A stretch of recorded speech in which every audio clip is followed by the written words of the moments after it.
Bonjour Michel. Bonjour. Merci pour votre temps ce matin. On sait que c'est la course. Ouais. On est donc dans la boulangerie au Taobaume, dans le 2e arrondissement de Lyon. Est-ce que vous pouvez vous présenter, vous, en quelques mots, Michel, et votre activité? Alors, donc je m'appelle Michel et je suis boulanger depuis 10 ans, après un long passage dans l'industrie. Et notre activité, on a 2 boulangeries, une dans les portes de la Croix-Rousse et une ici. On essaye de faire du pain bon, qualitatif, mais pas trop cher. Et on travaille en farine locale, essentiellement.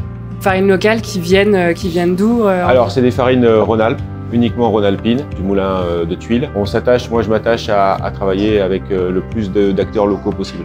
Quelles sont vos spécialités chez au Taobaume? Est-ce qu'il y a des produits qu'on trouve chez au Taobaume mais pas forcément ailleurs? Alors, un peu à l'écart du pain, on va dire. On a une spécialité dans le pain qui est le tortigraine, qui est une spécialité à base d'une recette de notre meunier. Mais dans une spécialité un peu typique, on a des pan de queijo. Ce sont des petits pains au fromage qui viennent du Brésil en fait. Et voilà, c'est un peu notre spécificité, quelque chose d'un peu particulier que vous ne retrouverez pas ailleurs à Lyon. Donc il y a une petite origine brésilienne dans la boulangerie au Taobaume. Un petit amour du pays là-bas. Qu'est-ce qui vous motive le plus dans votre activité aujourd'hui? Je trouve que c'est une activité qui est très proche des gens. Tous les jours, il faut refaire du pain, refaire de la pâte, recuire. On a tous les jours des clients qui viennent, des clients différents, mais aussi des clients fidèles. Et on fait partie de la vie, de la cité, et je trouve que ça c'est super intéressant. On va parler d'énergie d'ici. Du coup, vous êtes adhérent à Énergie d'ici. En quoi notre électricité locale et renouvelable peut contribuer à vos activités? Justement, vous avez dit les 2 mots, alors l'aspect renouvelable, mais surtout l'aspect local qui m'est cher, parce que je crois qu'aujourd'hui, les marchandises qui traversent le monde, c'est un peu fini, il faut qu'on change un peu notre façon de faire. Dans tous les pays, dans tous les endroits, dans toutes les régions, on a des choses à mettre en œuvre et on peut se passer de certaines choses et trouver en local quelque chose qui réponde aux mêmes besoins.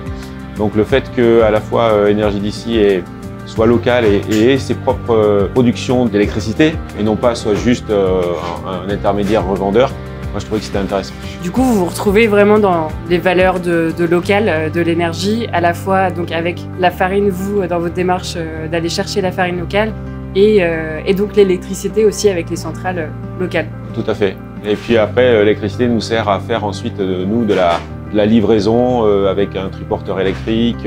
On achète notre fromage local, notre farine locale, etc. Donc on essaye de faire travailler au mieux.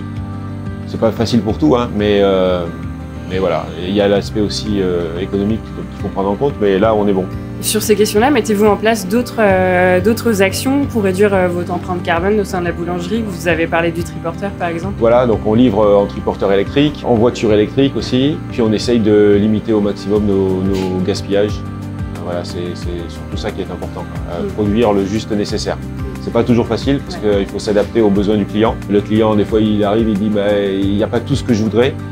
Oui, mais voilà, après sinon c'est pas économique et on gaspille la planète. Auriez-vous une anecdote amusante ou originale à nous partager? Une anecdote qui m'est revenue plusieurs fois, c'est qu'on a fait le choix de mettre dans nos sandwichs du jambon de la ferme, sans sel nitrité, et il n'est pas rose vif. Et plusieurs fois j'ai eu des remarques, y compris sur internet, des gens qui me mettaient des mauvaises notes parce que mon jambon était avarié.